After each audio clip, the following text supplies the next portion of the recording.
I want to get some more on all of this right now. Democratic Senator Bob Menendez of New Jersey is joining us. He's the ranking member of the Senate Foreign Relations Committee. Senator, thanks so much for joining us. The White House says that the Mueller probe is hurting U.S. relations with Russia. Do you think the Russia investigation is hampering President Trump's ability to do his job here on the world stage?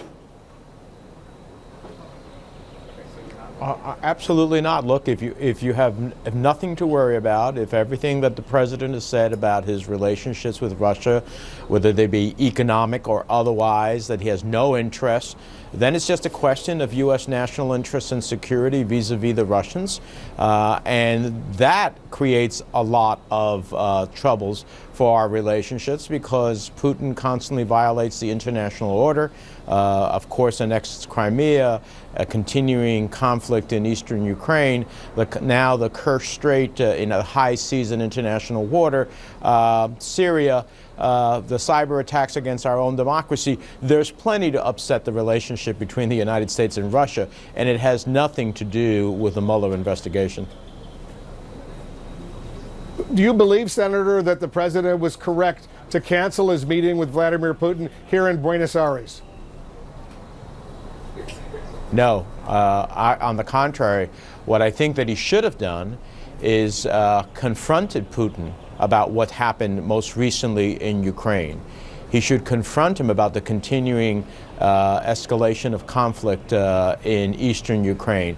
He should confront him.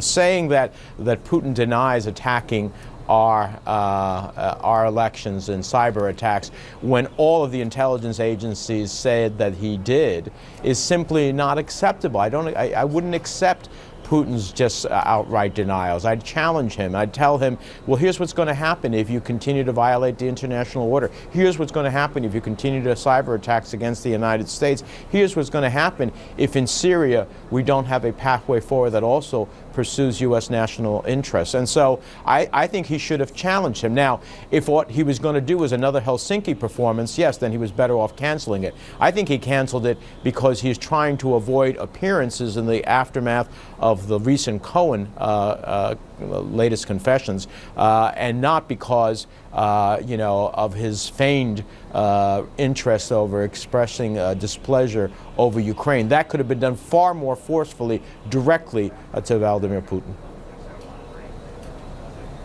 The president called his pursuit of a real estate deal, a Trump Tower deal in Moscow during the first half of 2016, during the presidential campaign. He said it's very legal and very cool. How do you see it? Well, this is the problem with this presidency, the intertwinedness of his personal business interests with the national advocacy of the nation, especially even as during a candidate. You would think during that time he would have frozen those activities. Obviously, as a president, these interests are still being pursued. You see them being pursued in China with trademarks. At the same time that the president said he's not going to move forward on his denying the one China policy or move forward on calling China a currency manipulator. And then all of a sudden there are trademarks given to the Trump organization.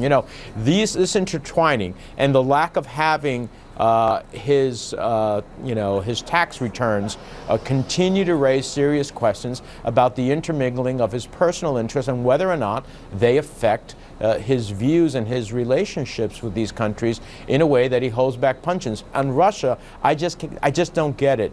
I just don't get it whatsoever. He seems to have no backbone to confront Vladimir Putin, someone who only understands strength. Whatever the facts may be, Senator, the Russian government presumably knows exactly who was involved and to what extent in those various Trump organization business efforts with the Russians. Does that give Vladimir Putin, do you believe, does that give him leverage over President Trump? Well, look, if Putin wanted to use it and say, no, there were meetings, and here's the level of the meetings we had, and here's the extent, and here's the depth of the conversations, and here are the people involved, all which would create a problem for President Trump if those meetings took place, and if in fact the depth of those meetings were serious enough, yeah, that's a potential leverage. It's a potential leverage if oligarchs, Russian oligarchs, invested in the Trump organization at a time that it was having difficult economic issues several years ago, and continue to have an influence in that. You know, these are all questions that the lack of the financial disclosure and the lack of transparency with this administration and the intertwinedness of its business interests raise serious questions as to why the president doesn't stand up to Vladimir Putin. And any other president, I believe, would have. Ronald Reagan would have.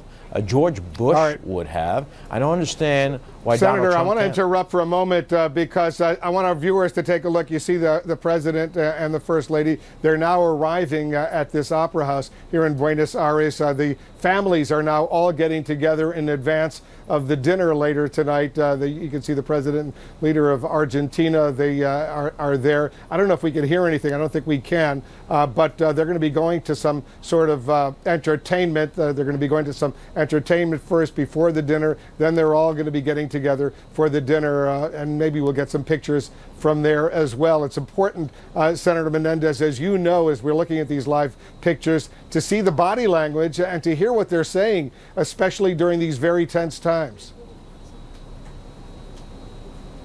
Well, absolutely. The last time that there was such a gathering, remember that President Trump got off of his seat and went over and spent a fair amount of time with Vladimir Putin speaking one-on-one with no American translator with him. And no one knows what that conversation was. So, yes, it's very important to understand the dynamics of what happened at these state dinners, who you speak to. I'm sure Theresa May wants to speak to him after what he said about her Brexit deal. That's an ally of the United States, and he continuously undermines our allies, but embraces the most authoritarian figures in the world.